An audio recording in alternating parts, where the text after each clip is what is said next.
Hi everyone, എല്ലാവർക്കും നമസ്കാരം. Divine hill Malayalam ചാനലിന്റെ ഒരു പുതിയ വീഡിയോയിലേക്ക് എല്ലാവർക്കും സ്വാഗതം. നിങ്ങൾ എല്ലാവരും സുഖമായിട്ട് ഇരിക്കുന്നു എന്ന് കരുതുന്നു. നിങ്ങൾക്ക് എല്ലാവർക്കും ഒരു നല്ല ദിവസം ആശംസിക്കുന്നു. അപ്പോൾ ഇന്നത്തെ ഡിവൈൻ മെസ്സേജ് എന്താണെന്ന് നോക്കാം. ഇന്നത്തെ നിങ്ങളുടെ എനർജി എന്താണെന്ന് ചെക്ക് ചെയ്യാം. ആദ്യമായിട്ടാണ് ചാനൽ കാണുന്നുണ്ടെങ്കിൽ സബ്സ്ക്രൈബ് ചെയ്തതിനും സപ്പോർട്ട് ചെയ്യുക. നിങ്ങൾ ഇതുവരുത്തുന്ന സ്നേഹത്തിനും സപ്പോർട്ടിനും ഒരുപാട് നന്ദി. അപ്പൊ നമുക്ക് ഇന്നത്തെ നിങ്ങൾക്കുള്ള ഗൈഡൻസ് എന്താണെന്ന് നോക്കാം. Ace of Air,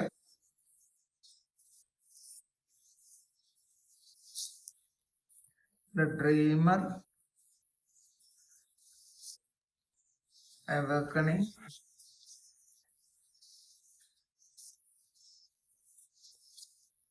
Justice and Top. Bottom വന്നിട്ടുള്ളത് 10 of Pentaclesന്റെ എനർജിയാണ്. അപ്പോൾ സാമ്പത്തികമായിട്ട് ഇന്ന് വളരെ മേന്മയുള്ളൊരു ദിവസമാണ് കേട്ടോ. നിങ്ങൾ ഫിനാൻഷ്യലി സെക്വേർഡ് ആണ് എന്നുള്ളൊരു തോന്നൽ നിങ്ങൾക്ക് വരും. മാത്രമല്ല, ചില കാര്യങ്ങൾ പാസ്റ്റിൽ നിങ്ങളുടെ കുടുംബത്തിൽ ആരെങ്കിലും ഒക്കെ ചെയ്തിരുന്ന എന്തെങ്കിലുമൊക്കെ കാര്യങ്ങൾ നിങ്ങൾ തുടർന്ന് ചെയ്യാനൊരു ഒരാഗ്രഹം അല്ലെങ്കിൽ ഒരു തീരുമാനം നിങ്ങൾക്ക് ഉണ്ടാവും എന്നുള്ളതാണ്. അതായത് നിങ്ങളുടെ ഫാമിലി അങ്ങനെ എന്തെങ്കിലും ഒരു എന്താണ് സ്പിരിച്വൽ ആയിട്ടുള്ള കാര്യങ്ങളാണ് കേട്ടോ. പ്രാർത്ഥനകളോ അല്ലെങ്കിൽ നിങ്ങൾ വെച്ചാരാധനയുള്ള ആൾക്കാരായിരുന്നു ഫാമിലിയിൽ, അങ്ങനെ അത് ഈ ഒരു സമയം നിങ്ങളത് തുടരണം എന്നുള്ളൊരു ചിന്ത നിങ്ങൾക്ക് വരാം. നിങ്ങൾ ആരോടെങ്കിലും ഒക്കെ കേട്ട് ചോദിച്ച് അറിഞ്ഞ് ഇപ്പൊ പണ്ട് നിങ്ങളുടെ ഫാമിലിയിൽ ഇങ്ങനെ ഒരു കാര്യം ഉണ്ടായിരുന്നു, ആ ഒരു ദേവതയായിട്ട് നിങ്ങൾക്കൊരു ഒരു കണക്ഷൻ വരികയും നിങ്ങൾക്ക് അത് അറിഞ്ഞപ്പോൾ നിങ്ങൾക്കത് തുടർന്ന് ചെയ്യണം എന്നുള്ളൊരു തോന്നലുണ്ടാവുകയൊക്കെ ചെയ്യുന്നുണ്ടായിരിക്കാം. അങ്ങനെ ഇത് കണ്ടുപിടിക്കാൻ വേണ്ടിയിട്ട് നിങ്ങൾ ഒരുപാട് പ്രയത്നമൊക്കെ എടുക്കുന്നുണ്ടായിരിക്കാം. അപ്പം അതിൻ്റെ ഫലമായിട്ട് നിങ്ങൾക്കത് മനസ്സിലായിട്ടുണ്ടായിരിക്കാം നിങ്ങളുടെ ആ കുടുംബത്തിൽ ആരെയാണ് ആരാധിച്ചിരുന്നത്. അപ്പോൾ അങ്ങനെയൊക്കെ നിങ്ങൾ മനസ്സിലാക്കി നിങ്ങളത് തുടരുന്നു എന്നാണ് കാണുന്നത് കേട്ടോ. അപ്പോൾ അതെന്ത് കാര്യമല്ല, ചിലപ്പോൾ ചില ആൾക്കാർക്ക് ഇത് വൈദ്യം പോലെയുള്ള കാര്യങ്ങൾ നിങ്ങളുടെ ഫാമിലിയിൽ നിങ്ങളുടെ മുത്തച്ഛനോ അങ്ങനെയൊക്കെ ഉള്ള ആൾക്കാർ ചെയ്തത് ഈ ഒരു സമയം അതുകൊണ്ട് നിങ്ങൾ തീരുമാനിക്കുന്നുണ്ട് ഒരു ആയുർവേദ ഡോക്ടറാകാം അല്ലെങ്കിൽ ഡോക്ടറാകാം എന്നൊക്കെ തീരുമാനിക്കുന്നത്. അപ്പോൾ അങ്ങനെ ട്രഡീഷണലി എന്തൊക്കെ ഒരു കാര്യങ്ങൾ നിങ്ങൾ ഇന്നത്തെ ദിവസം ചെയ്യുന്നു, ഫാമിലി ബിസിനസ് ചിലപ്പോൾ നിങ്ങൾ ചെയ്യാൻ തുടങ്ങുന്നുണ്ടായിരിക്കും. അങ്ങനത്തെയൊക്കെ ഒരു എനർജിയാണ് ആദ്യം തന്നെ കിട്ടിയത്. ഇതൊരു ബോട്ടം കിട്ടിയത് അങ്ങനെയാണ്. ഈസ് ഓഫ് എയർ ആണ്. ഇത് ഒരു പുതിയ തുടക്കമാണ്. മുന്നിലുള്ള തടസ്സങ്ങളൊക്കെ വെട്ടിമാറ്റാൻ പറ്റുമെന്നുള്ളൊരു ചിന്ത ഇന്നത്തെ ദിവസം നിങ്ങൾക്ക് ഉണ്ടാകും. കൃത്യമായിട്ടുള്ളൊരു കമ്മ്യൂണിക്കേഷൻ ഇന്ന് നിങ്ങൾക്ക് ഉണ്ടാകും എന്നാണ് കാണുന്നത്. ചിലപ്പോൾ ചില ആൾക്കാരുമായിട്ട് എന്തെങ്കിലുമൊക്കെ തെറ്റിദ്ധാരണകൾ ഉണ്ടായിരുന്നു, ഒരു പ്രോപ്പറായിട്ടുള്ള കമ്മ്യൂണിക്കേഷൻ ഇല്ലാത്തതിൻ്റെ പേരിൽ തെറ്റിദ്ധരിച്ചിരുന്ന ആൾക്കാർ ഈ ഒരു സമയം നിങ്ങൾക്ക് ഒരു കമ്മ്യൂണിക്കേഷൻ്റെ അതിനുള്ളൊരു സാധ്യത നിങ്ങൾക്ക് വരുന്നു എന്നാണ് കാണുന്നത്. പിന്നെ ചില അഡ്ജസ്റ്റ്മെന്റുകൾ വേണ്ടി വരും എന്ന് നിങ്ങൾക്ക് തന്നെ അറിയാം. അങ്ങനെ നിങ്ങൾ മനസ്സിലാക്കുന്നുണ്ട്. ഇപ്പം നമ്മൾ വിചാരിക്കുന്ന കാര്യങ്ങളെല്ലാം അതുപോലെ തന്നെ നടക്കണമെന്നില്ല, നമ്മൾ വിചാരിക്കുന്നതെല്ലാം ശരിയാകണമെന്നില്ല. അപ്പോൾ ചില കാര്യങ്ങൾ നമ്മളൊന്ന് അഡ്ജസ്റ്റ് ചെയ്ത് കൊടുത്തേക്കാം എന്നൊരു ചിന്ത വരും. അല്ലെങ്കിൽ ഇന്നത്തെ ദിവസം നമ്മൾ ആവശ്യമില്ലാത്ത വാഗ്വാദങ്ങളിലൊന്നും പോകാതെ ആരോടും ജയിക്കണം എന്നുള്ളൊരു തോന്നൽ വരാതെ ചില അഡ്ജസ്റ്റ്മെന്റുകൾ ചെയ്യുന്നു എന്നാണ് കാണുന്നത്. ചിലപ്പോൾ അത് ഫാമിലിയിലായിരിക്കാം, നിങ്ങളുടെ സഹപ്രവർത്തകരുടെ ഇടയിലായിരിക്കാം, അല്ലെങ്കിൽ നിങ്ങളുടെ സുഹൃത്തുക്കളുടെ ഇടയിലായിരിക്കാം. എന്തെങ്കിലുമൊക്കെ മിസ്അണ്ടർസ്റ്റാൻഡിങ് വന്ന്, അത് പ്രോപ്പർ കമ്മ്യൂണിക്കേഷൻ ഇല്ലാത്തത് കൊണ്ട് മിസ്അണ്ടർസ്റ്റാൻഡിങ് വന്ന് അതൊന്ന് ക്ലാരിറ്റി കൊടുക്കാനുള്ളൊരു അവസരം, ഇതിങ്ങനെയാണ് സംഭവിച്ചത് അതുകൊണ്ടാണ് എന്ന് നിങ്ങളുടെ ഭാഗം ന്യായീകരിക്കാനുള്ളൊരു അവസരം ഇന്നത്തെ ദിവസം നിങ്ങൾക്ക് കിട്ടുമെന്നാണ് കാണുന്നത്. അപ്പോൾ അതുകൊണ്ട് തന്നെ ചിലപ്പോൾ നിങ്ങളത് പാസ്റ്റിലെ പല കാര്യങ്ങളും നിങ്ങൾ ക്ഷമിച്ചു കൊടുക്കാൻ തയ്യാറാവും, അഡ്ജസ്റ്റ് ചെയ്യും എന്നാണ് കാണുന്നത്. അല്ലെങ്കിൽ അഡ്ജസ്റ്റ് ചെയ്യണം, അതും കൂടെ പറയാം. ഡ്രീമറാണ്, ഇതൊരു പുതിയ തുടക്കമാണ്. ഇതിൽ നിങ്ങൾ ഒരു പുതിയ കാര്യം തുടങ്ങുന്ന ഒരു എനർജിയാണ് കാണുന്നത്. ദൈവത്തിൽ വിശ്വസിച്ച് വേറൊരു കാര്യത്തിലും നോക്കാതെ വരും വരായികളൊന്നും നിങ്ങളിപ്പോൾ ചിന്തിക്കുന്നില്ല. നിങ്ങൾ ഫുള്ളി പോസിറ്റീവാണ്, അല്ലെങ്കിൽ ഇന്നത്തെ ദിവസം നിങ്ങൾ പോസിറ്റീവായിട്ടിരിക്കണം. നിങ്ങൾക്കൊരു ഡിവൈൻ പ്രൊട്ടക്ഷൻ ഉണ്ട് എന്നുള്ള ഉറച്ച വിശ്വാസത്തിൽ നിങ്ങൾ മുന്നോട്ട് പോകണം. അപ്പോൾ ഈ പാസ്റ്റിലുള്ള കുറേ കാര്യങ്ങൾ നമുക്ക് തെറ്റുപറ്റിയതും നമുക്ക് നമ്മളിൽ നിന്ന് നഷ്ടപ്പെട്ടതും ഇതൊക്കെ നമ്മൾ വിട്ട് കളയുക. തൽക്കാലത്തേക്ക് നമ്മൾ മുന്നോട്ട് വളരെ സ്ട്രോങ് ആയിട്ട് പോവുക. ഒരു പുതിയ തുടക്കമാണ്. വളരെ ഉന്മേഷത്തോടു കൂടി നിങ്ങൾ മുന്നോട്ട് പോകണം എന്നാണ് കാണുന്നത്. പോകുമെന്നും കാണുന്നുണ്ട് കേട്ടോ. എവർക്കണിങ് ആണ് ഇതില്. ഒരു അവേക്കണിങ് ആണ്. ഒരു സ്പിരിച്വൽ ആയിട്ടുള്ള എന്തൊക്കെയോ അറിവുകൾ നിങ്ങൾ തേടാൻ ശ്രമിക്കുന്നുണ്ടായിരിക്കും. അല്ലെങ്കിൽ ഈ ഒരു സമയം നിങ്ങൾക്ക് ഏറ്റവും കൂടുതൽ ഇൻട്രസ്റ്റ് തോന്നുന്നത് സ്പിരിച്വൽ ആയിട്ടുള്ള കാര്യങ്ങൾ മനസ്സിലാക്കാനും അത് പ്രാക്ടീസ് ചെയ്യാനും അതിനെക്കുറിച്ച് അറിയാനും ഒക്കെ ആയിരിക്കാം. അപ്പോൾ ഇത് നിങ്ങൾ പലതരത്തിലുള്ള ഹീലിംഗ് ടെക്നിക്സ് നിങ്ങൾ പഠിക്കാൻ ആഗ്രഹിക്കുന്നുണ്ടായിരിക്കാം. ചിലപ്പോൾ ചില ആൾക്കാർ ടാരോ പഠിക്കുന്നുണ്ടായിരിക്കാം. പിന്നെ അതുപോലെ നിഗൂഢ ശാസ്ത്രങ്ങൾ കൈകാര്യം ചെയ്യാൻ നിങ്ങൾ ആഗ്രഹിക്കുന്നുണ്ടെങ്കിൽ നിങ്ങൾക്ക് അതിനുള്ളൊരു സമയമാണ് എന്നാണ് കാണുന്നത് കേട്ടോ. അപ്പോൾ അത് നമ്മൾ ശ്രദ്ധിച്ച് അത് കൈകാര്യം ചെയ്താൽ മാത്രം മതി. കാരണം കുറേ ആൾക്കാർക്കും ഇതിനുള്ള യോഗമുണ്ട്. അപ്പോൾ യോഗമുള്ളവരത് ചെയ്യുമ്പോഴാണ് പ്രോപ്പറായിട്ട് കൃത്യമായിട്ടുള്ള മറുപടി പറഞ്ഞു കൊടുക്കാൻ പറ്റണത്. അപ്പം നമ്മളല്ലാതെ ഇതൊരു ഒന്നുകിൽ ഇത് നമ്മളുടെ പാഷനായിരിക്കണം. പാഷനാണെങ്കിലും നമ്മളത് ഹാർഡ് വർക്ക് ചെയ്യണം. യോഗം കുറച്ച് കുറവായാലും നമ്മളത് ഹാർഡ് വർക്ക് ചെയ്യും. അത് പഠിക്കണം, അത് മനസ്സിലാക്കണം എന്നുള്ളത് നമ്മൾ കൂടുതൽ എഫേർട്ട് എടുക്കേണ്ടി വരും. അതാണ് ഈ പാഷൻ ഉണ്ടെങ്കിൽ അതാണ് കേട്ടോ. ഈ നിഗൂഢ ശാസ്ത്രങ്ങളുടെ ഒരു കാര്യം അത് നമുക്ക് നമ്മളുടെ ഒരു ഡെസ്റ്റിനിയിൽ ഇതുണ്ട്, അല്ലെങ്കിൽ പാസ്റ്റ് ലൈഫിൽ നമ്മളിത് ചെയ്തിട്ടുണ്ട് എന്നുണ്ടെങ്കിൽ നമ്മളിത് ഒരിടത്തും ഒന്നും പഠിക്കാൻ പോണ്ട, ഒന്നും ചെയ്യണ്ട, അത് നമ്മളിലേക്ക് വരും. ഇത് നമ്മളെ തേടി വരും. നമ്മൾ അത് ചെയ്യാൻ വേണ്ടിയിട്ട് നമ്മുടെ മുന്നിൽ ഒന്ന് നിൽക്കും. അതങ്ങനെയാണ്. അപ്പം നമ്മൾ ഒരു ഇത് തിരക്കി ഒരിടവും പോണ്ട, പഠിക്കാൻ പോണ്ട, ഒന്നിനും ചെയ്യണ്ട. ഇതെല്ലാം അനുകൂലമായ വ്യക്തികളും സാഹചര്യങ്ങളും ഒക്കെ നമ്മളിലേക്ക് വന്ന് നമ്മളുടെ മുന്നിലേക്ക് നിൽക്കും. അപ്പോൾ അപ്പോഴാണ് നമ്മൾ സ്റ്റാർട്ട് ചെയ്യുന്നത്. വേറെ അധികം ആരുടെയും ഒരു സഹായമൊന്നും ഇല്ലാതെ തന്നെ നമ്മൾ തുടങ്ങിക്കോളും. പക്ഷെ ഇതിനോടുള്ളൊരു പാഷൻ കൊണ്ട് ചെയ്യുമ്പോൾ നമ്മൾ കൂടുതൽ ഹാർഡ് വർക്ക് ചെയ്യേണ്ടി വരും അത് പഠിക്കാൻ വേണ്ടിയിട്ട്. ചിലപ്പോൾ പലപ്പോഴും അത് നമ്മൾ പഠിക്കുന്നത് കുറേ കൂടെ എഫേർട്ട് എടുക്കേണ്ടി വരും. മറ്റ് ഇപ്പം നിയോഗമുള്ളവർ ചെയ്യണതിനേക്കാളും ഒരുപാട് എഫേർട്ട് എടുക്കേണ്ടി വരും ഈ ഒരു കാര്യം നിങ്ങൾ ചെയ്യാൻ. അപ്പോൾ ചിലപ്പോൾ അത് നിങ്ങളുടെ കർമ്മ മാറ്റാൻ വേണ്ടിയിട്ട്, നിങ്ങളുടെ പാസ്റ്റ് ലൈഫ് കർമ്മ ദുരിതങ്ങളൊക്കെ മാറ്റാൻ വേണ്ടിയിട്ട് ദൈവം തന്ന ഒരു അനുഗ്രഹവും കൂടിയായിരിക്കും, നിങ്ങളുടെ പ്രാർത്ഥനയുടെ ഫലമായിരിക്കാം. അപ്പം ഇതിലൂടെ നിങ്ങൾ കൂടുതൽ ദൈവത്തിലേക്ക് അടുക്കുന്നു എന്നാണ് കാണുന്നത്. അപ്പം എന്തായാലും ഇന്ന് ഒരു ഏവർക്കണിങ് ആണ്, തിരിച്ചറിവും വരുന്നുണ്ട് പല കാര്യങ്ങളും. വേറൊരു പെർസ്പെക്റ്റീവിലൂടെ നിങ്ങൾ കാര്യങ്ങൾ കാണാൻ ശ്രമിക്കുന്നുണ്ട്. അത് റിലേഷൻഷിപ്പ് ആയാലും നിങ്ങളുടെ പാസ്റ്റിൽ നടന്ന എന്ത് കാര്യമായാലും അത് എന്തുകൊണ്ടാണ് വന്നത് എന്നൊക്കെ നിങ്ങൾ ഈ ഒരു സമയം മനസ്സിലാക്കുന്നുണ്ട്. മാത്രമല്ല നിങ്ങളുടെ കൂടെയുള്ള ആൾക്കാരുടെ യഥാർത്ഥ മുഖം നിങ്ങൾ മനസ്സിലാക്കുന്നുണ്ട് ഈ ഒരു സമയം. നമ്മൾ ഇതൊരു ഒരു എന്താണ് തലകീഴായിട്ട് നിൽക്കുന്ന ഒരാളാണ്. അപ്പം അതുകൊണ്ട് തന്നെ ഈ ഒരാളിന് വേറൊരു പെർസ്പെക്റ്റീവിലൂടെയാണ് കാര്യങ്ങൾ കാണുന്നത്. അപ്പോൾ പല കാര്യങ്ങളും നമ്മൾ നേരത്തെ കണ്ടതായിരുന്നില്ല യഥാർത്ഥം എന്ന് ഈ ഒരു സമയം തിരിച്ചറിവുണ്ടാകുന്നു എന്നാണ് കാണുന്നത്.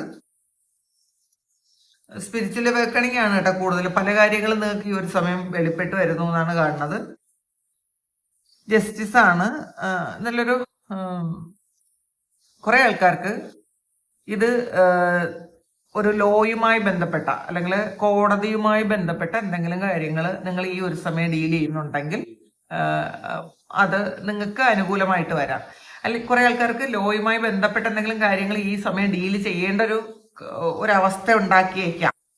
അപ്പോൾ പിന്നെ ഇത് ഒരു ലോ ഓഫ് കർമ്മ കൂടെയാണ്.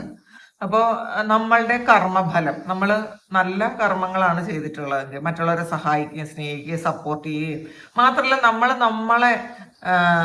നമ്മളെയും അങ്ങനെ ആ ഒരു ഇതിൽ നമ്മളെയും നോക്കി കണ്ടിട്ടുണ്ടെങ്കിൽ തീർച്ചയായിട്ടും ആ ഒരു കർമ്മഫലം നമ്മളുടെ സോള് നമുക്ക് തിരിച്ചു തരും. ഇതുപോലെ മറ്റുള്ളവർക്ക് കൊടുക്കുമ്പോഴും അത് നമുക്ക് നല്ല കർമ്മമാണ് ചെയ്യണമെങ്കിൽ അതിൽ നമുക്ക് ഒരു നല്ല ഫലം തന്നെ കിട്ടും എന്നാണ് കാണുന്നത്. അപ്പോൾ ഒരു ജസ്റ്റിസ് കിട്ടുന്ന ഒരു സമയമാണ് ഈ ഒരു ജസ്റ്റിസ് എന്ന് പറയുന്നത് 8 അതിന്റെ നമ്പർ. അപ്പം ഒരു 8-നെ പ്രതിനിധാനം ചെയ്യുന്നത് ശനി ഭഗവാനാണ്. അപ്പൊ ഈ വരുന്ന സമയത്ത് ശനി റിട്രോഗ്രേഡിൽ പോകുന്നു എന്നൊക്കെ ഈ ഒരു അടുത്ത കാലത്ത് ജൂലൈ മാസത്തില് ശനി വീണ്ടും വക്രഗതിയിൽ സഞ്ചരിക്കുന്നുണ്ട്. അപ്പൊ നിങ്ങൾക്ക് അതിന്റെ ഭാഗമായിട്ടൊക്കെ ആയിരിക്കണം നിങ്ങൾക്ക് ഈ ഒരു സമയം അനുകൂലമായ വിധി വരുന്നോ അല്ലെങ്കിൽ കർമ്മ അനുകൂലമായി വരുന്നു. അപ്പം കർമ്മ നമ്മള് ജ്യോതിഷത്തില് കർമ്മം നോക്കുന്നത് ഭഗവാനാണ്, ശനി ഭഗവാനാണ്. അപ്പൊ നമ്മളുടെ കർമ്മഫലം നിശ്ചയിക്കുന്നതും അപ്പൊ നമുക്ക് ശനിയിലാണ് നമ്മൾ ചെയ്ത നല്ല കർമ്മവും മോശം കർമ്മവും ഒക്കെ നമുക്ക് തിരിച്ചു കിട്ടുന്നതാണ് പറയുന്നത്. അപ്പൊ എല്ലാ അവസ്ഥകളിലും കിട്ടുമെങ്കിലും ഏറ്റവും കൂടുതൽ ശനിയാണ് ഒരു നീതിമാൻ. അപ്പൊ തുലാസാണ്. അപ്പോൾ തീർച്ചയായിട്ടും ഈ ഒരു സമയം നിങ്ങളുടെ കർമ്മഫലം നിങ്ങൾക്ക് തിരിച്ചു കിട്ടുന്നു. അപ്പോൾ ശനി അനുകൂലമാകുന്നുണ്ടായിരിക്കും പല ആൾക്കാർക്കും. അപ്പോൾ പിന്നെ ഇതില് നമ്മൾ എപ്പോഴും നല്ല കർമ്മങ്ങൾ ചെയ്യാനും നല്ല പോസിറ്റീവായിട്ട് ഇരിക്കാനും ഒക്കെ ശ്രദ്ധിക്കേണ്ട ഒരു സമയമാണ്. അപ്പോൾ ഇന്നത്തെ ദിവസം പിന്നെ കോടതി വിധിയൊക്കെ വരുന്ന ആൾക്കാർക്ക് അനുകൂലമായിട്ടുള്ള ഒരു വിധി വന്നേക്കാൻ ഉള്ളൊരു സാധ്യതയും കൂടെ ഉണ്ട്. പിന്നെ ടോപ്പ് എയറിന്റെ എനർജിയാണ്. ഒരു ഡിസിഷൻ എടുക്കാൻ പറ്റാത്ത കൺഫ്യൂസ്ഡ് ആയിരിക്കുന്ന ഒരു അവസ്ഥയുള്ള ആൾക്കാരുടെ എനർജി ഉണ്ട് ഇത്. അപ്പൊ നിങ്ങള് കുറെ 1-2 കാര്യങ്ങളിൽ കുടുങ്ങിക്കിടക്കായിരിക്കും. ഒന്നുകിൽ റിലേഷൻഷിപ്പിൽ തന്നെ കുറെ ആൾക്കാർക്ക് ഇതെന്ത് ചെയ്യണമെന്ന് അറിഞ്ഞുകൂടാതെ ഇരിക്കുന്നു. അപ്പൊ ഇതില് ജസ്റ്റിസ് വന്നിട്ടുണ്ട്. അപ്പൊ ഒരു കാർമിക ആയിട്ടുള്ള ഒരു സിറ്റുവേഷനിൽ കുടുങ്ങിക്കിടക്കുന്ന ആൾക്കാരുണ്ട്. നമ്മളുടെ പാസ്റ്റ് ലൈഫ് കർമ്മം കൊണ്ട് ചില ആൾക്കാർ നമ്മളുടെ ജീവിതത്തിലേക്ക് വരെയും അവരൊരുപാട് വേദനയും പ്രശ്നങ്ങളും ഒക്കെ നമുക്ക് ഉണ്ടാക്കുകയും നമുക്കതിന്ന് മാറിപ്പോകാൻ പറ്റാതെ ഇരിക്കുന്ന ഒരവസ്ഥയാണത്. ചിലപ്പോൾ ആ വ്യക്തിയോടുള്ള ഒരു അഡിക്ഷൻ ആയിരിക്കാം. ചിലപ്പോൾ അതൊരു സമൂഹത്തിന്റെ ഒരു ഇതുകൊണ്ട് ചിലപ്പോൾ നമുക്കതിന്ന് മാറിപ്പോകാൻ പറ്റൂല. നമ്മൾ തന്നെ നമ്മളന്ന് ജഡ്ജ് ചെയ്ത് വെക്കും, ഇതിങ്ങനെ പറ്റുള്ളൂ എന്ന്. അങ്ങനെയുള്ളതിൽ പക്ഷെ ഡിസിഷൻ എടുക്കാൻ പറ്റാതെ ഇരിക്കുന്നു എന്നുള്ളതാണ്. അപ്പൊ റിലേഷൻഷിപ്പിലാണെങ്കിൽ ഇതൊരു കാർമിക ആയിട്ടുള്ള ഒരു ബന്ധമായിട്ടാണ് കാണുന്നത്. കാരണം ജസ്റ്റിസ് ആണ് വന്നിട്ടുള്ളത്. അപ്പോൾ പിന്നെ ഈ ഒരു സമയം നിങ്ങൾക്ക് അനുകൂലമായിട്ട് ചിലപ്പോൾ ദൈവത്തിന്റെ ഒരു കയ്യൊപ്പ് വരുന്ന ഒരു സമയമാണ്. ദൈവം നിങ്ങൾക്ക് അനുകൂലമായിട്ട് പല കാര്യങ്ങളും ചെയ്യും. കാരണം നിങ്ങൾ അനുഭവിക്കാനുള്ള ഏകദേശമൊക്കെ അനുഭവിച്ച് തീർത്തിട്ടുണ്ടായിരിക്കാം ഈ ഒരു സമയം.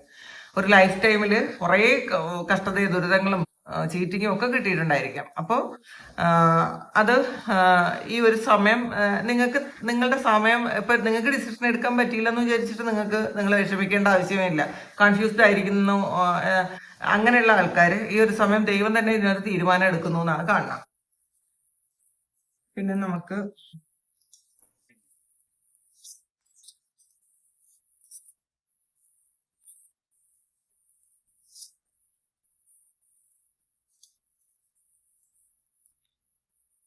ഓപ്പോസം ആൻഡ് പിയോണിയാണ് വന്നിട്ടുള്ളത്.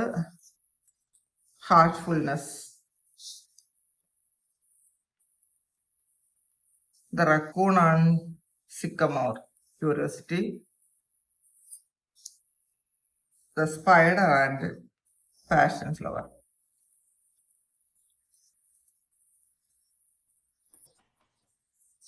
നോക്കാം.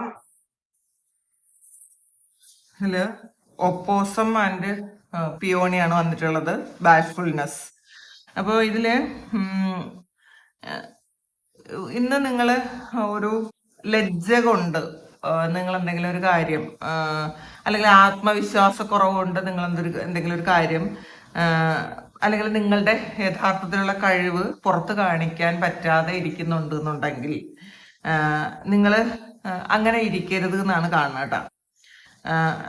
ഇതില് നമ്മളെ എല്ലാവരെയും സന്തോഷിപ്പിക്കാൻ ബാധ്യതയുള്ള ആൾക്കാരാണെന്നുള്ളൊരു ചിന്ത നിങ്ങൾക്ക് വേണ്ട എന്നാണ് കാണുന്നത്. നിങ്ങൾ ചിലപ്പം ഈ ലജ്ജ എന്ന് പറയുന്നത് അത് എല്ലായ്പ്പോഴും അത്ര നല്ലൊരു കാര്യമല്ല, അത് മനസ്സിലാക്കുക. അത് ലജ്ജ എന്ന് വെച്ചാൽ ആത്മവിശ്വാസക്കുറവ് കൊണ്ടുള്ളൊരു കാര്യമാണത്. നമ്മളതയ്യോ അത് നല്ലതായിട്ട് പണ്ടൊക്കെ പറയുമെങ്കിലും ഇപ്പൊ അത് ഈ ഒരു കാലഘട്ടത്തിൽ ജീവിക്കാൻ ലജ്ജയൊന്നും ആവശ്യമില്ല. അപ്പോൾ നമ്മളുടെ ആ ഒരു ആത്മവിശ്വാസക്കുറവൊക്കെ മാറ്റി വെച്ചിട്ട് നിങ്ങൾ മുന്നോട്ട് പോകണം. നിങ്ങളെ ചെറുതായി കാണരുത് എന്നുള്ളതാണ് കാണുക. ഇതില് ദൈവം പറയുന്നത് നമ്മൾ എങ്ങനെയാണ് ഇരിക്കുന്നത്. ഇപ്പൊ അത് ഓരോ വ്യക്തികളും ദൈവത്തിന്റെ ക്രിയേഷനാണ്.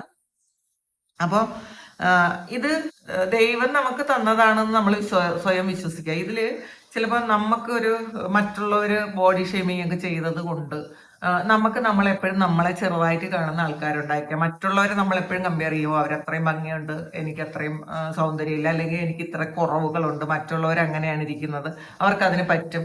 ഇതിൽ കൂടുതലും നമ്മൾ ഇങ്ങനെ പുറത്തേക്ക് വരാൻ മടിക്കുന്നത് നമ്മളിലുള്ള എന്തോ ഒരു കുഴപ്പം. അതായത് ഒരു ആത്മവിശ്വാസക്കുറവ്, ഞാൻ മറ്റുള്ളവരുടെ അത്ര പോരാ എന്നുള്ളൊരു ചിന്ത.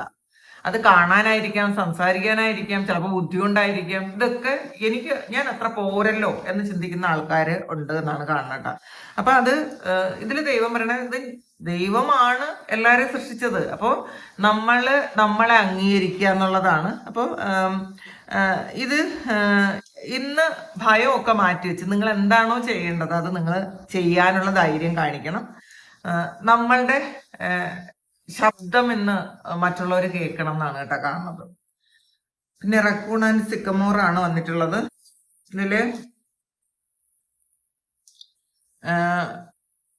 ഇതില് ഈ റക്കൂൺ എന്ന് പറയുന്നത് ഇങ്ങനെ എല്ലാം അന്വേഷിച്ചുകൊണ്ടേയിരിക്കും. ഇതില് ക്യൂരിയോസിറ്റിയാണ്, എല്ലാം അറിയണം എന്നുള്ളൊരു ചിന്തയുള്ളൊരു ജീവിയാണ് റക്കൂൺ. അപ്പോ ഇതില് പുതിയ കാര്യങ്ങൾ പഠിക്കണം. ഇന്ന് നിങ്ങളുടെ ഒരു റെക്കോർഡിന്റെ സിമ്പലാണ്. അപ്പോ നിങ്ങൾ ഈ ക്യൂരിയസ് ആയിരിക്കണം. പുതിയ കാര്യങ്ങൾ, ഒരുപാട് കാര്യങ്ങൾ പഠിക്കാനും അറിയാനും ഒക്കെ നമുക്കുണ്ട് എന്നുള്ളതാണ്. അപ്പൊ അത് നിങ്ങൾ പഠിക്കാനും അറിയാനും ശ്രമിക്കുക.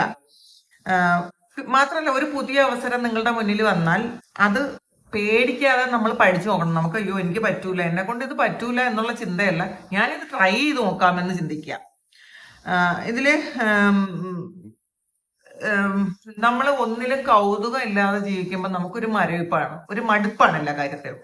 അപ്പോൾ പുതിയ പുതിയ കാര്യങ്ങൾ പഠിക്കാൻ തുടങ്ങുമ്പോഴാണ് നമുക്ക് ഈ ക്യൂരിയോസിറ്റി വരുന്നത്. അപ്പോൾ അത് നമ്മളെ മുന്നിലേക്ക് കൊണ്ടുപോകാനുള്ള ഒരു വലിയ പ്രതീക്ഷയാണ് ആ കൗതുകം. അപ്പോൾ ഇതില് പുതിയ വഴികൾ കാണിച്ചു തരുന്നതിനെ നമ്മൾ കണ്ടെത്താൻ ശ്രമിക്കണം എന്നുള്ളതാണ്. അതായത് പഴയ കാര്യങ്ങളിൽ, പഴയ വിശ്വാസങ്ങളിൽ മാത്രം പിടിച്ചിരിക്കാതെ നിങ്ങൾ മുന്നോട്ട് പോകണം എന്നുള്ളതാണ്. അടുത്തതായിട്ട് വന്നിട്ടുള്ളത് സ്പൈഡർ ആൻഡ് പാഷൻ ഫ്ലവർ ആണ്. ക്രിയേറ്റീവ് ഇൻജെന്യൂനിറ്റി ആണ്. ഇൻജെന്യൂനിറ്റി.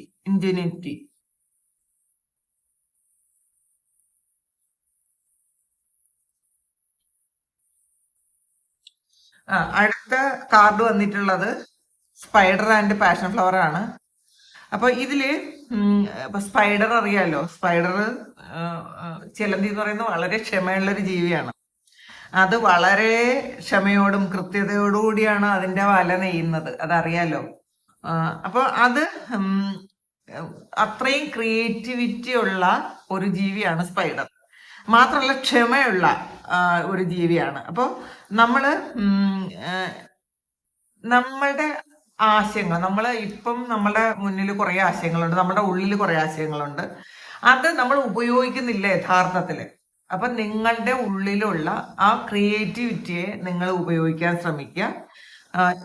മാത്രല്ല ഈ എത്ര ക്ഷമയോടെയാണ് ഈ ഒരു സ്പൈഡർ ഈ വല നെയ്യുന്നത്. അപ്പൊ അതുപോലെ നിങ്ങൾ ചെറിയ ചെറിയ ശ്രമങ്ങൾ കൊണ്ട് ക്ഷമയോടെ നിങ്ങൾ ചെയ്യുമ്പോഴാണ് വലിയ നേട്ടങ്ങൾ ഉണ്ടാകുന്നതെന്നാണ് കാണുന്നത്. അപ്പോൾ ഇതില് സ്പൈഡറിനെ നമ്മൾ നെയ്ത്തുകാരനാണെന്നാണ് പറയണത്. അപ്പം നമ്മളുടെ ജീവിതത്തിലെ നെയ്ത്തുകാരൻ നമ്മൾ തന്നെയാണ്. അപ്പോൾ ഇന്ന് നമ്മൾ ചെയ്യുന്ന ഓരോ പ്രവൃത്തിയും നമ്മളുടെ നാളേക്കുള്ള ഒരു അനുഗ്രഹമാണെന്ന് മനസ്സിലാക്കുക. അതുകൊണ്ടാണ് സ്പൈഡർ ഇത്രയും ക്ഷമയോടെ നെയ്യുന്ന ആ ഒരു വല എത്ര ഭംഗിയുള്ളതാണ്. അപ്പൊ നമുക്ക് തന്നെ കൗതുകം തോന്നും. അപ്പോ ഇതില് ഇന്ന് നിങ്ങൾ ചെയ്യാൻ പറ്റുന്ന കാര്യങ്ങളൊക്കെ ചെയ്യാൻ ശ്രമിക്കുക. ഇന്ന് ക്രിയേറ്റിവിറ്റി അത് ഇന്ന് വളരെ കൂടുതലായിരിക്കും, അത് ചെയ്യാൻ ശ്രമിക്കുക. അപ്പോൾ നമ്മളെ ചെറുതായി കാണാൻ ശ്രമിക്കരുത്. നമ്മളെ ഒരു ബിഗ് ഫ്രെയിമിൽ കാണാൻ ശ്രമിക്കണം. നമ്മൾ ഒരിക്കലും ചെറുതാണെന്ന് നമ്മൾ വിചാരിക്കരുത്. നമ്മളുടെ കഴിവും നമ്മളുടെ അറിവും നമ്മളുടെ ക്രിയേറ്റിവിറ്റിയും ഒക്കെ നമ്മൾ പുറത്തു കൊണ്ടുവരണം. അയ്യോ ഞാൻ ചെറുതാണ്, അല്ലെങ്കിൽ എന്നെ ഇപ്പൊ ചില ആൾക്കാർക്ക് ഇങ്ങനെ കാണാൻ എന്നെ കാണാൻ മറ്റുള്ളവരെ പോലെ അത്രയും ഭംഗിയില്ല എന്നൊക്കെ വിചാരിച്ച് ഒതുങ്ങിയിരിക്കുന്ന ആൾക്കാർ അങ്ങനെയല്ല. ദൈവത്തിന്റെ സൃഷ്ടിയാണെന്ന് മനസ്സിലാക്കി നിങ്ങൾ മുന്നോട്ട് വരണം. നിങ്ങൾക്കുള്ള കഴിവുകൾ ചിലപ്പോൾ നിങ്ങളുടെ ഈ ഒരു ഇൻസെക്യൂരിറ്റി കൊണ്ടായിരിക്കും നിങ്ങൾ പുറകോട്ട് വലിയണത്. അങ്ങനെ ചെയ്യരുത്. നമുക്ക് ഇപ്പൊ ചിലപ്പോൾ നിങ്ങൾക്ക് അത് മറ്റുള്ളവരെക്കാളും കൂടുതൽ കഴിവുകൾ ദൈവം നിങ്ങൾക്ക് തന്നിട്ടുണ്ടായിരിക്കും. അത് നിങ്ങൾ എന്താണെന്ന് കണ്ടുപിടിച്ച് നിങ്ങൾ ഇന്നത് മുന്നിലേക്ക് വരണം എന്നാണ് കാണേണ്ടത്. അപ്പൊ ഇതാണ് ഇന്നത്തെ ഡിവൈൻ മെസ്സേജ്. ഇത് നിങ്ങളുടെ സിറ്റുവേഷനുമായിട്ട് മാച്ച് ആകുന്നുണ്ടെങ്കിൽ നിങ്ങളൊന്ന് കമന്റ് ചെയ്യുക. നിങ്ങൾക്ക് ആർക്കെങ്കിലും പേഴ്സണൽ റീഡിംഗ് വേണമെങ്കിൽ എൻ്റെ വാട്സപ്പ് നമ്പറിൽ കോൺടാക്ട് ചെയ്യാം. Thank you. നമുക്കൊരു പുതിയ വീഡിയോ ആയിട്ട് വീണ്ടും കാണാം. എല്ലാവരും സുഖമായിട്ട് സന്തോഷമായിട്ട് സമാധാനമായിട്ട് ഇരിക്കട്ടെ. നിങ്ങളുടെ എല്ലാ കാര്യങ്ങളും ഭംഗിയായിട്ട് നടക്കാൻ ദൈവം അനുഗ്രഹിക്കട്ടെ. ഒരുപാട് സ്നേഹം, ഒരുപാട് നന്ദി. Thank you.